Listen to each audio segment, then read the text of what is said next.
Right, welcome back to the channel, everybody. So, interesting episode today. So, I'm here with Jack Robinson. I got it right, Jack. I got it right for once. I got it right. I remembered. We're at the Fuel Cafe, actually. So, anyone wants to know, we're at Fuel at the Hornbush Farm. And I come down to share a coffee with Jack because, as the thumbnail says, you worked at Superbike factory. And you got in touch with me. You reached out to me because you wanted to, well, put it in your words. Why did you want to sort of reach out and sort of get on camera, really? What was it all about?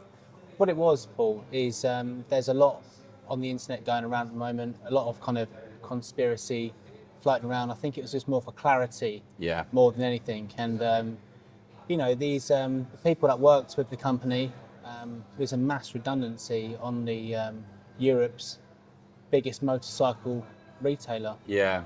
And I don't think people realise how many people actually got made redundant. What was the number in the end? Just over 270 people, which is a mass redundancy, really. Yeah. Throughout 6 branches of the stores.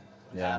Which actually come as a bit of a shock to a lot of people. Yeah. I think only the managers could grasp a little bit of what way it might have been leading, but I think to anyone else that was working below them, this would have come as a complete shock. And it's just such a shame, not only for the motorcycling community, but also for the people that work there that have got families to feed and obviously got lives. People forget that there's lives involved here. I know we see this on YouTube and people put content out, but I think it's important to actually get from the people that are actually involved in it.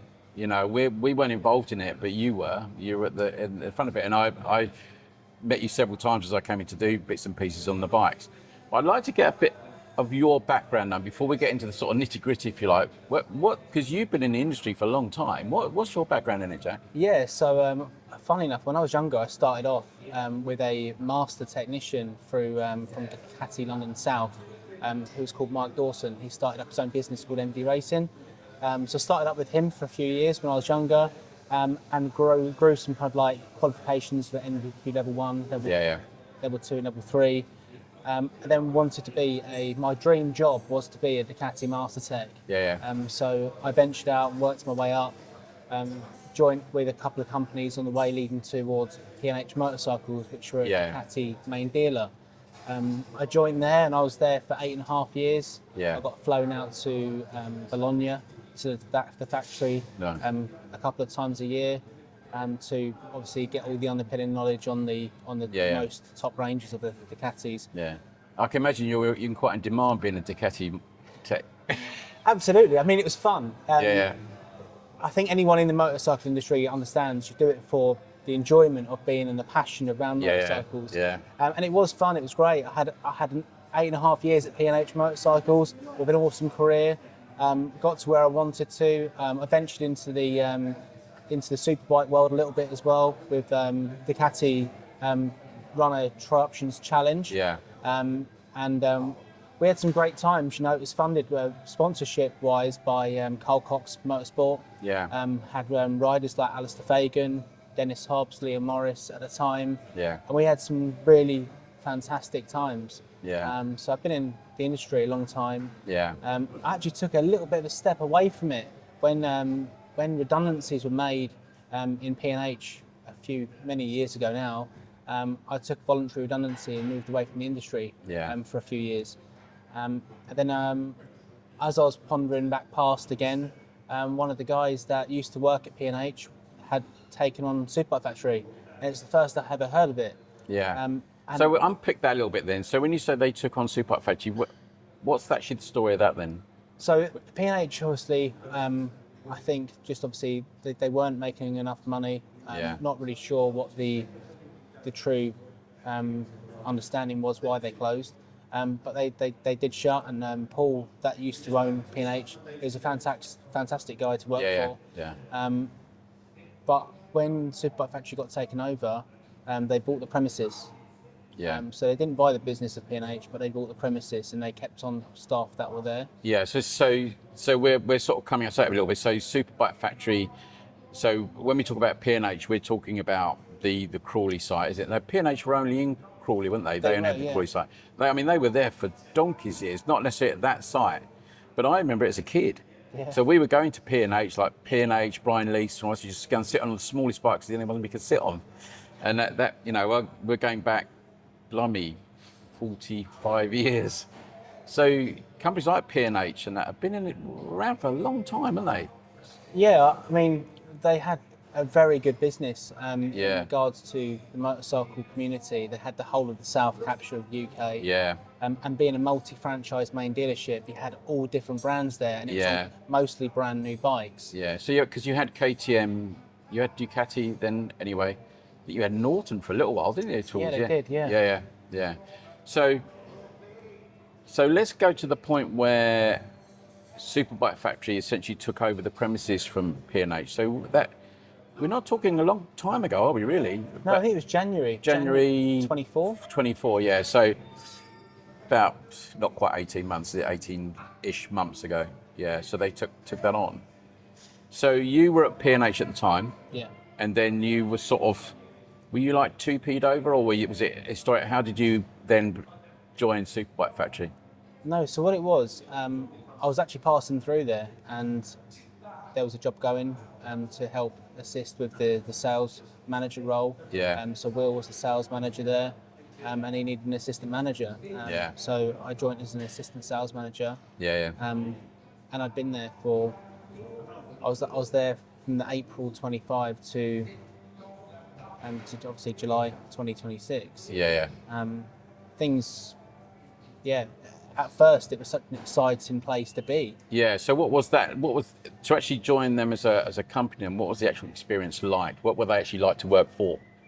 They were actually a very good company to work for when I first started, and obviously there was lots of talk. Obviously, a new business opening. This could be a new venture for that Crawley site. Yeah. It was quite overwhelming with the amount of bikes in one place. Yeah. I've never seen that before.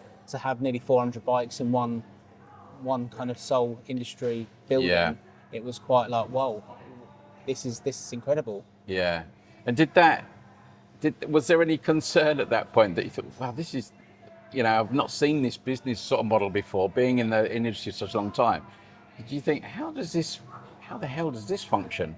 Because I always was amazed when I used to come down, and I think I gave it about a month before I decided to have a visit, let it settle down before I had a walk around and see what it was like. And I was shocked at the turnover and the amount of bikes in there. And I thought, where the hell did all these bikes come from? Where were all the bikes coming from? Well, there's two separate kind of sources they were coming from. One of them was obviously part exchange. Yeah. And because as bikers ourselves, everyone likes to change their bikes every year, every couple of years. We're odd people. It's so odd, aren't we? Yeah. Whenever you find the next thing, you think, oh yeah, I want to have one of them in my garage. Then you change it up. Yeah. But the other side of the business was We Buy Any Bike. Yeah. Which was the sister company to Superbike Factory. So that was owned by the same directors as such, was that? It was, yeah. Yeah, they're owned by the same people. Yeah. Did that come into being because of Superbike Factory, or was it? What came first? Do you know what came first? I'm not actually sure. No. When I started, both of the companies were working together. Yeah. So a lot of bikes were purchased through We Buy Any Bike. Yeah. And then obviously part exchanges were coming through as normal retail purchases. Yeah. Because I seem to remember, I can remember when MASH, I think it was MASH motorcycles went down, I suddenly saw a load of brand new MASHs in there. And I thought, they've obviously gone and bought stock. Yeah. Sort of liquidated stock. Do you know what? That Mutt motorcycles. Oh, Mutt, that was it. Sorry, yeah. Sorry, MASH. Yeah. Mutt motorcycles was a very peculiar brand because they started off in the scene as being like an affordable kind of 125 / 250. I think they ranged up to. Yeah, they did. Yeah. They done all right with obviously the model that they were trying to push towards, but I think as costs were coming over, obviously importing the parts, unfortunately it just didn't work well for them. And we did. Superbike Factory did buy a bulk load of the leftover stock. I saw the guy. Yeah, and this was sort of quite typical, isn't it? That they're buying bikes from a bankrupt stuff, and that's where we ended up. So you had those bikes coming in, but obviously one of the things that was always all the criticisms that came about Superbike Factory in the earlier days, which sort of fell into the Crawley branch, but I saw that that disappeared quite quickly was there was always criticism about the state of the bikes, wasn't there? And what was your feeling about the bikes that were there and that you were sort of being asked to sell? What was your sort of view on the bikes themselves?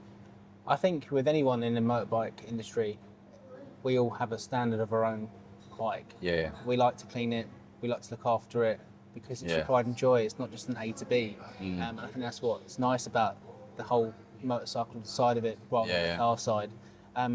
In terms of the state of the bikes that we were selling, it was down to volume as well, preparation. You just physically couldn't get that many bikes prepped through to that standard that we were looking for, because people were still buying them no matter what. I mean, as they were landing, before they were even photographed, people were already buying them. So it's extraordinary, isn't it?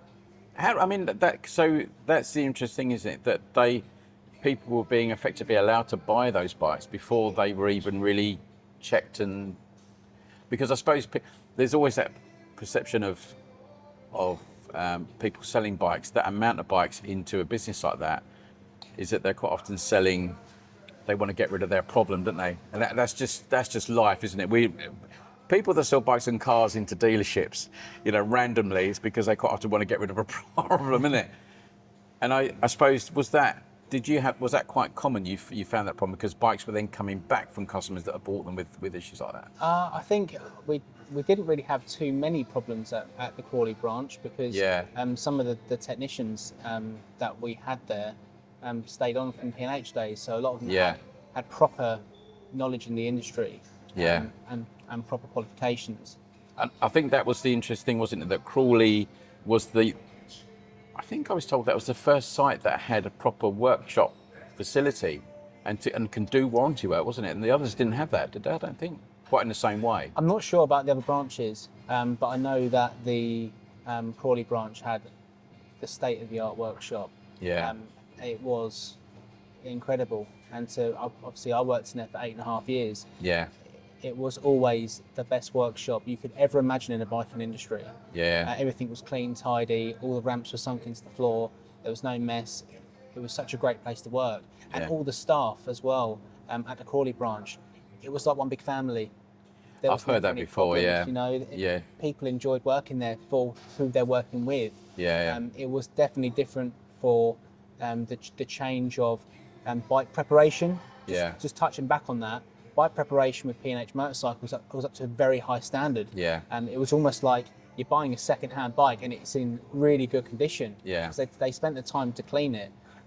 Whereas Superbike Factory was almost like massive bulk buy, get them through the door, obviously get them sold, which was a little bit disappointing, because I think a lot of customers that want to buy something like a motorcycle that's so passionate, they want something clean and tidy, and it was difficult. We raised it a few times to try and get the preparation better, and by the end, before it did shut, we did have a lot better preparation. Wasn't the best, but I would say it was a lot better than they started off at. And was that because of the staff at Crawley making that change? Absolutely, because we've seen it on the other side, so we knew a lot different to a lot of the sites. I think the hardest thing, though, obviously selling something that's kind of dirty, is customers saying, well, you're going to valet this before you go out, and unfortunately they wouldn't let us do that. So it was, this is sold as seen. So was that a policy then, that they wouldn't allow you to valet? The bikes weren't getting valeted. It was purchased as it is. And the only flip side that I could say from a consumer obviously buying it is, if I was to go and look at a motorcycle, I think anyone, from being in the industry or not, if you see something clean and tidy, it's been obviously looked after by the previous owner, you can see that that's going to be more appealing to buy it. So you knew what you're buying. So when you saw bikes in different conditions, you already knew that is the true condition that the bike's been looked after in. So it was peace of mind when you were buying a very clean bike, thinking, wow, someone's really looked after this bike. It's all got polished exhausts and everything's really nice. It looks like it's just come out the factory, And I think, so in terms of then getting closer to where things started to go downhill, was from my perspective, it came straight out of the blue because I thought Superbike Factory were doing well. And I looked at the accounts for the previous year and I thought, well, that's okay. It seems on paper that they were making about 10% profit, which I think in the motor trade in general is actually not bad these days, probably. But lead us up to that, because you were talking about the last 6 months where things were starting to change. What was the last 6 months like? Yeah, well, I mean, the last 6 months, well, start from December 25, the whole company of Superbike Factory made a mass redundancy. I'm not sure on numbers. Yeah, I see. I don't remember anything coming about that. Yeah, that was made in December when a new CEO of the business took over. Yeah. So when the new CEO of the business took over in December, since then, a lot of things started to change, and it was meant to be for the best. Yeah. And for the best of the customers. And I think from a personal opinion, and for people that work there, it felt like things were going a little bit downhill on the side of we didn't quite get what we were asking for. Yeah. And every time you were pushing back on that and saying, well, actually, I think this would be a better idea. Yeah. We weren't getting any answers, and Yeah. there was no help with it. Yeah. Everyone that knows, obviously, me from the store, Yeah. knew that obviously the staff there would do anything for anyone because Yeah. we are motorcyclists ourselves. People forget that. All the guys that I spoke to there were all bikers. They're all bikers, you know. And you're seeing those customers quite often. People just come in on a Sunday, just have a wobble around, and they just have a look at a bike. And you build relationships with those people. You don't want to upset them and pee them off. And it sounds to me a little bit like with all these things when new CEOs come in, that it was more about turning more profit than actually improving the business. And what they were saying, this is to improve the business. It sounds to me to improve the profit margin. And is that what it felt like? I think, leading up towards the closure of it, it did feel like it was like the pressure was on to, sell these bikes and get them out the door. Yeah. And we weren't actually getting told the full story.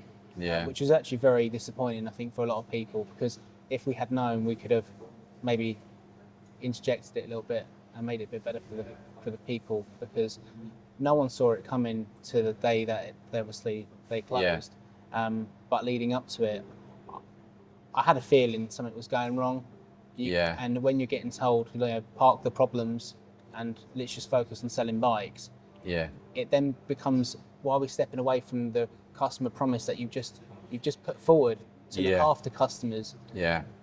We're kind of going away. We're being told to park the problems and just sell bikes. Yeah. So, being obviously in the industry a long time, I do care about customers because we're all motorcyclists. Yeah. And it's an experience, and I always think to myself of what would I feel like if I was buying a bike. Yeah. And that's how I've always seen it. Yeah. It was actually quite disappointing, if I'm honest with you, the way it had gone.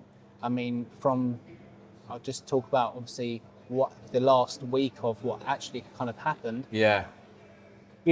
Things were noticeably happening in the background. It was almost like we had suppliers calling up saying, you owe us money.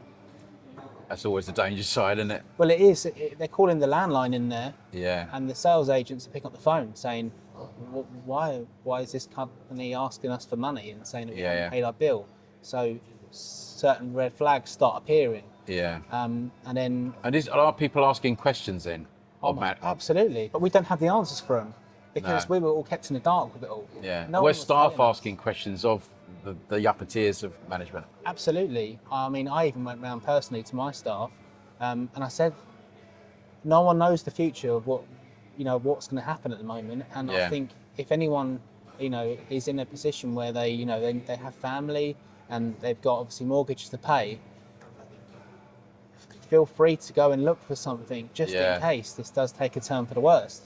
So I did try my very best to, solely put a hand around people and say, do you know what? And let's just try and help these people. Yeah. Was there anything actually physically or, specifically told to you and the management, or memos going out about, everything's fine, don't worry, that's just this or that, or was there anything like that? And of course, subsequently thought, you lied to us. was there anything like that going on? Yeah, I think the worst bit was just before, obviously, the closure. Yeah. All the systems went down. Communication systems, Teams. We used to all communicate through Teams. All the management used to communicate through Teams. Yeah. Well, they blocked all the Teams. They blocked all the Outlook. So no one could communicate with anyone. So on the Thursday, you had no communication throughout all the managers, all the staff, and the IT system.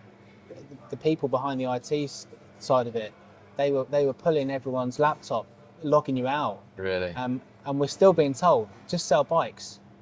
Really? Well, how can we sell bikes? We can't log into the computers. We can't communicate. We can't phone people. This is quite worrying now. And how does it look? How does it look for the people that are working there? Yeah. And you want to try and be honest with customers, but you're not getting the honest. Yeah. From the people above you. Yeah. And you're just kept in the dark. So who's telling you then to keep selling at that point? Who's telling you to keep selling bikes? Well, the directors of the business were saying, keep selling bikes, and until an email come round that said basically, under no circumstances, to trade anything.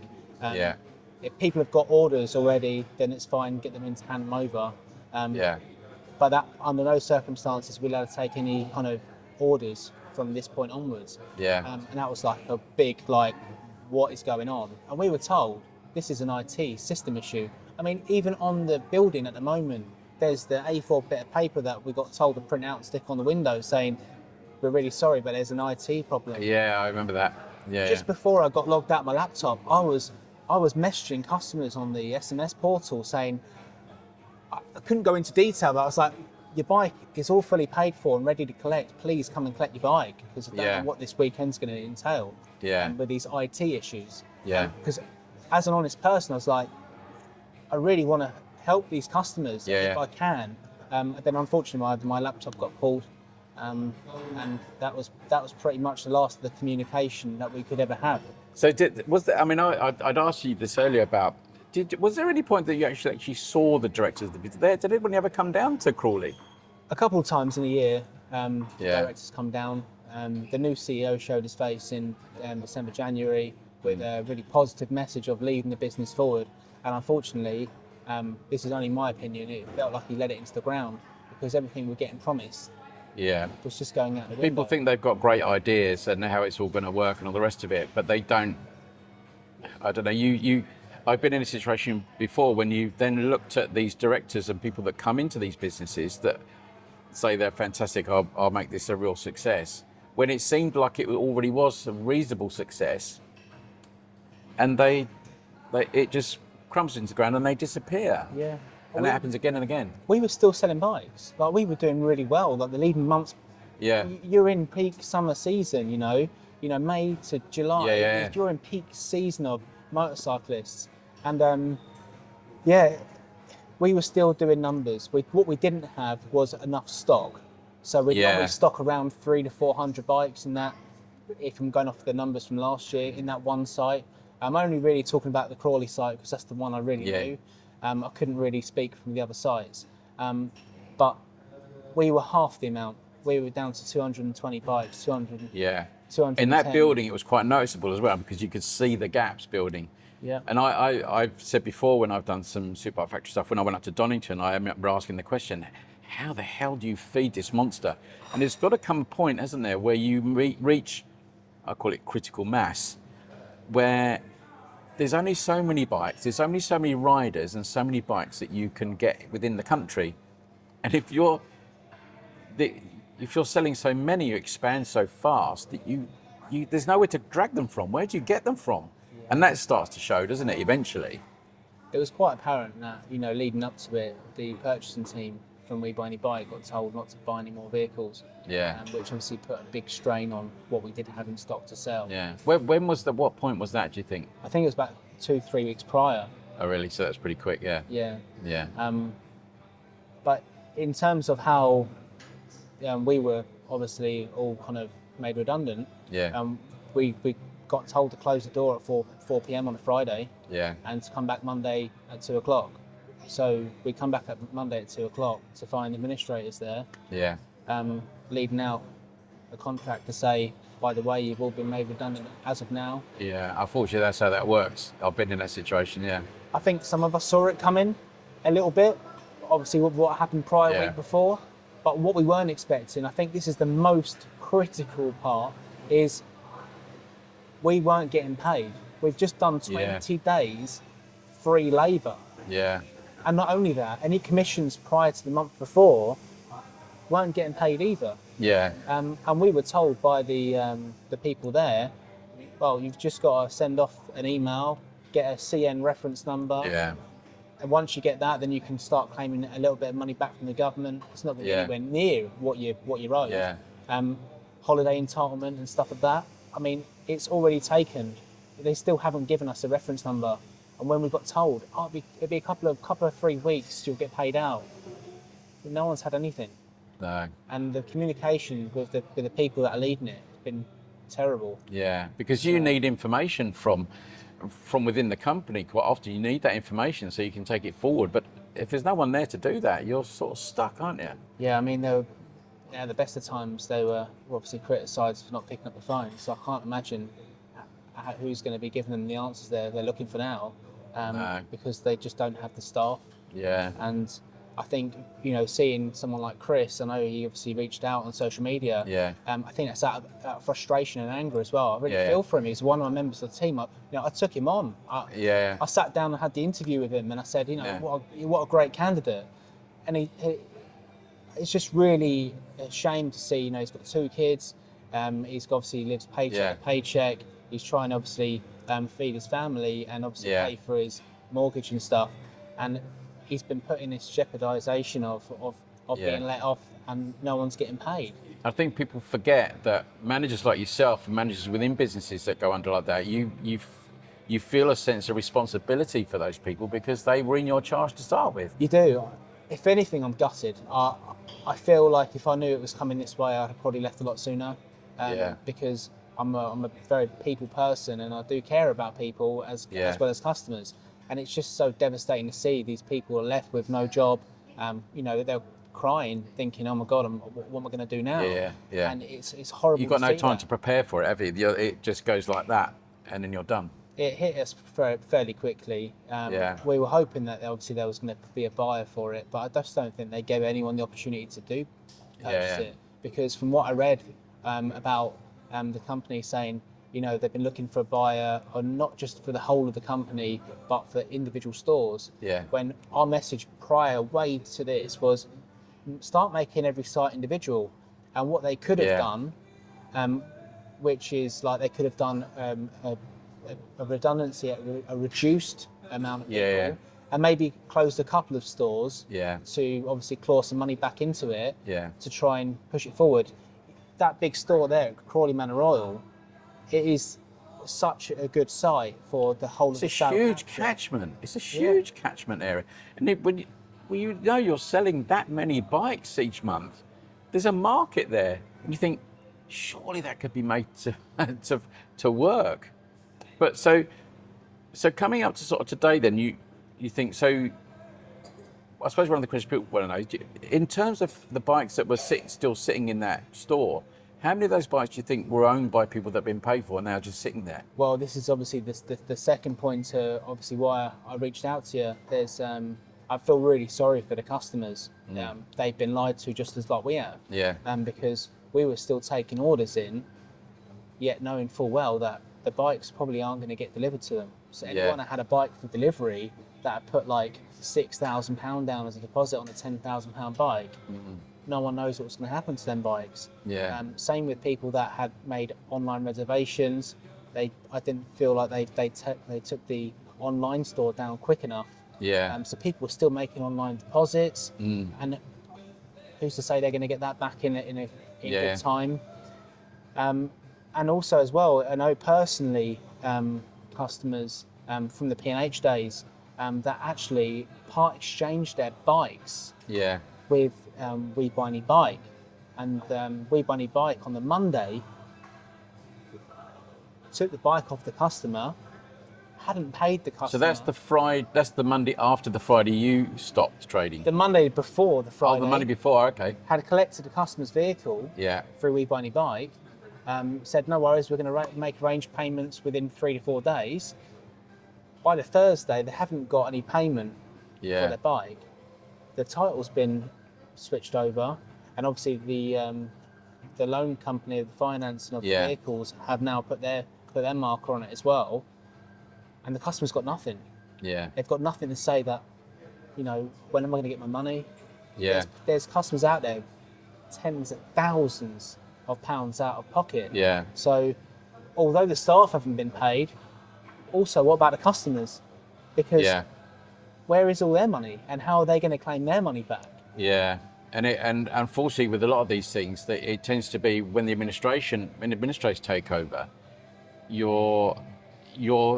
it's the poor customer that's always the last in the line to get paid out if there is anything left to pay out, and quite often it's a very small percentage of what they initially paid in. And as you say, those people will have situations where they might have bought a bike which they needed for commuting to work and all the rest of it, and they're completely stuffed, aren't they? Yeah, and a lot of people as well had bikes in for repair, for warranty work. Yeah. Leading up to this, they scrapped the administration fees. Yeah. And they extended the warranty in-house, and it starts to make you question why they done that. If they knew it was kind of not looking good for the future, maybe they should have kept it as a 30-day warranty period. But then you think, actually, were they just being greedy with it? Were they just trying to get more business in? That's what happens, isn't it? You start to sort of conspiracy theories, but I don't think you're that far off from the truth. I think it's about ramping up businesses and getting more business in by making it more attractive. And you think, well, what was their motive for doing that? Purely to improve the business, or was it just to get as much money in to cover the cracks that seemed to be happening that nobody could really quite see properly, and pasting over stuff and making it look better than it really was? Yeah, I think if I could turn back a little bit at the time, and if I was more on the inside of the knowing what was going to happen, it would have been nice to address the customers that had put deposits down. Yeah. And obviously customers that have traded their bikes in, bikes that were in for repair, and make them the sole purpose. And if you had to stop trading, then fine, but you could have kept with the customer promise and get them bikes out the door back to the customers like good human beings would do. And I think that's the most disappointing thing about it, because there's people like myself and other people that work for the Superbike factory that you see us out day to day and stuff, and you don't want to feel tarnished by the business. No. Unfortunately, what happens is, like anything, you're the face of the company to customers, and quite often you're the people that get it in the neck. And this is one of the reasons why I thought it was important to do this. And I know obviously Chris doing his thing and all the rest of it. I just think the people in the business, and I know we've talked about the pain that the customers are going to suffer, but there's also the pain of the staff, and you're the ones who are not getting paid as well, and you're losing your livelihoods. Yeah.